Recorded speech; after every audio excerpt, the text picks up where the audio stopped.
Olá pessoal, tudo bem? Estamos aqui para mais uma edição do Mercado em Foco, para falar um pouco mais aí sobre o mercado de crédito, e hoje o enfoque é o jurídico, né? Então como o jurídico é uma peça muito importante aí para os fundos, assets e gestoras, e para tal eu tenho um convidado muito especial. Hoje estamos aqui com o Tadeu, nosso head do jurídico. Seja bem-vindo. Prazer, obrigado pelo convite, Thiago.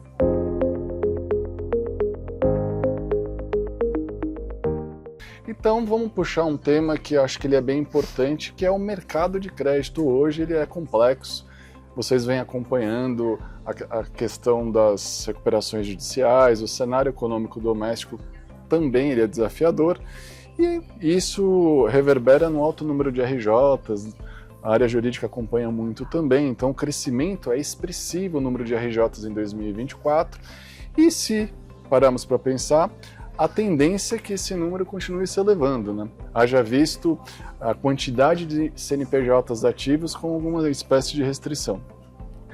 Para isso, Tadeu, eu queria que você falasse um pouquinho, né? Qual a importância para evitar ou para mitigar riscos num eventual cenário de estresse em relação aos instrumentos, a formalização, a correta alienação das garantias? Qual é o seu olhar e a importância sobre esses aspectos? Conhecer o negócio. Eu acho que, antes de tudo, o advogado ele tem que estar próximo do negócio, saber do que se trata o negócio, para daí conseguir trazer essa perspectiva sempre para o instrumento jurídico da operação.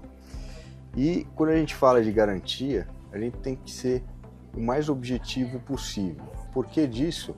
É porque a gente enfrenta no judiciário alguém que normalmente não está ambientalizado com o nosso cenário de crédito. Então, olhar esses instrumentos com uma maior objetividade, trazendo os pontos necessários, pensando no momento em que ele for ser utilizado, não é? Nunca se quer que chegue a esse momento, mas pensando sempre nesse momento, eu acho que é a construção que o advogado deve fazer, trazendo esse conhecimento do negócio, não esquecendo os conceitos elementares, né, para a construção dessa garantia e dos instrumentos que ali estão proporcionando a possibilidade de uma execução futura. E no instrumento você tem a capacidade ali de se resguardar, né? Pensando em cláusulas de cross-default, pensando em cláusulas de que, se a empresa apresente alguma espécie de deterioração, você tem algum mecanismo de acionar, dar um vencimento antecipado. Fala um pouquinho mais aí de quais mecanismos ali você pode fortalecer o instrumento e quais cuidados com as garantias é prudente se ter. Eu acho que ali você tem dois pontos, né? O primeiro é o instrumento da própria operação, e é interessante esse ponto que você colocou, porque há dispositivos, sim, né, que dentro dos tais covenants, como são conhecidos no mercado, são as condições impostas para a parte, para que você consiga avaliar não só o momento original da operação, onde você fez a análise de crédito, onde o comercial também ajudou a construir essa operação, mas também tudo aquilo que vier depois, né? Ou seja, o decorrer dessa vida do cliente dentro da companhia, né? Após a concessão de crédito. Você mesmo trouxe um elemento aqui no começo, né, do aumento das tais RJs. Eu acho que conseguir se prevenir e ter essa maturidade de cláusula para avaliar esse cliente e muitas vezes recorrer à própria ajuda da companhia em conjunto, né? Construir soluções para um cliente que possa vir a deteriorar, né? Eu acho que é uma das principais inovações quando a gente fala do instrumento de crédito de concessão em si. E as garantias, obviamente, acompanhando essa estrutura, e em muitos dos casos, quando ela garante mais de uma operação de crédito, né, ela possa ter o cross-default para que consiga ser consolidada essa propriedade e, de uma maneira eficaz, consiga ali saldar o crédito ou mesmo se prevenir de uma recuperação judicial, estando bem constituído em boa ordem. Perfeito.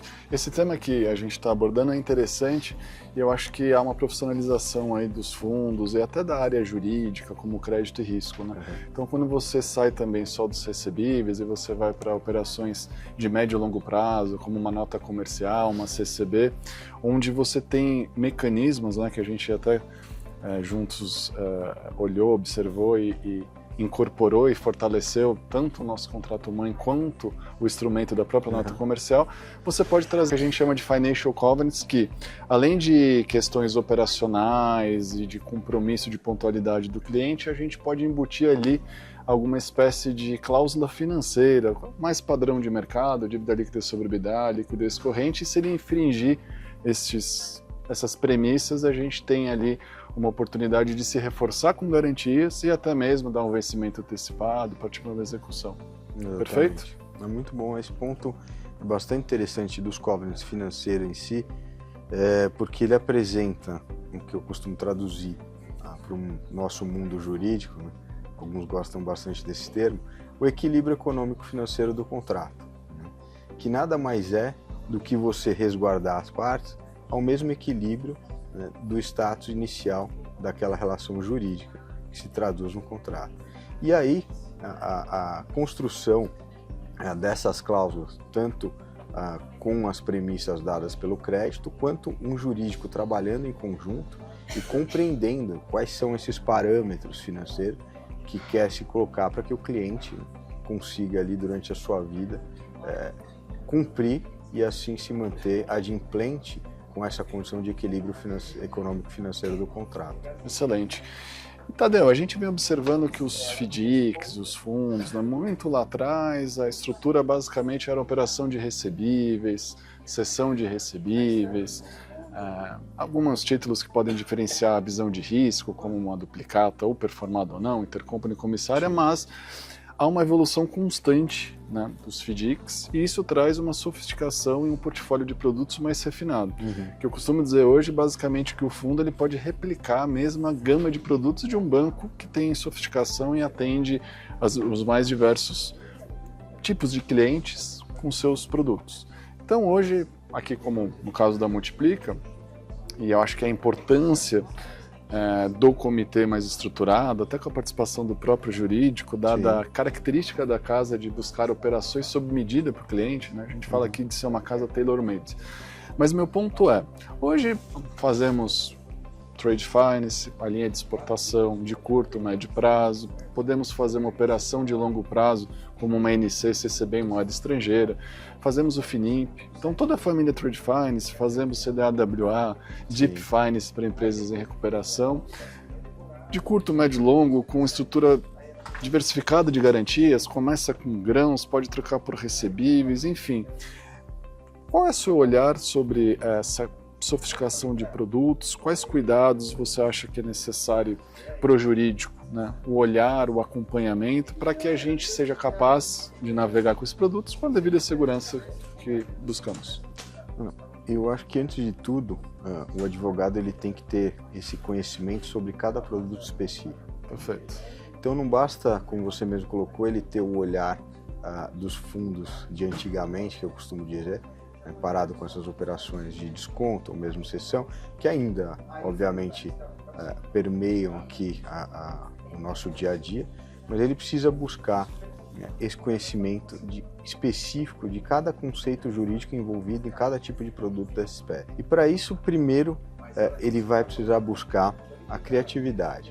Ele tem que começar a pensar fora da caixa, conhecer a conectividade entre esses produtos e a capacidade de utilização dessa conectividade para atender o cliente em produtos tailor-made. Para isso, ele precisa acompanhar toda essa evolução que a gente vive, tanto do ponto de vista legislativo, né, quanto do ponto de vista das próprias resoluções da CVM, né, que dão condão a essas espécies de negócio. E ter a capacidade de se preparar para estruturar um contrato que atenda esses produtos mais especiais que a gente vê hoje dentro do mundo mais estruturado dos FDICs, né, e dos próprios fundos de investimento. Como você comentou, a gente é capaz de replicar um cenário de banco, sim, e obviamente com a diferença da intermediação financeira, no nosso caso a gente busca os investidores e consegue ali dentro de um sistema, principalmente aqui no Multiplica, onde você tem uma governança e uma gestão bastante atenciosa com os comitês, conseguir chegar nessa construção, unindo esses profissionais, tanto da área de crédito quanto da área comercial, e do próprio jurídico com essa cabeça voltada a um negócio e de mais criatividade, né, conseguir concatenar soluções específicas e entregar aquilo que o cliente está buscando, de uma maneira às vezes até mais célere do que um grande banco, um banco com mais tradição nesse tipo de operação. Isso eu não tenho dúvida.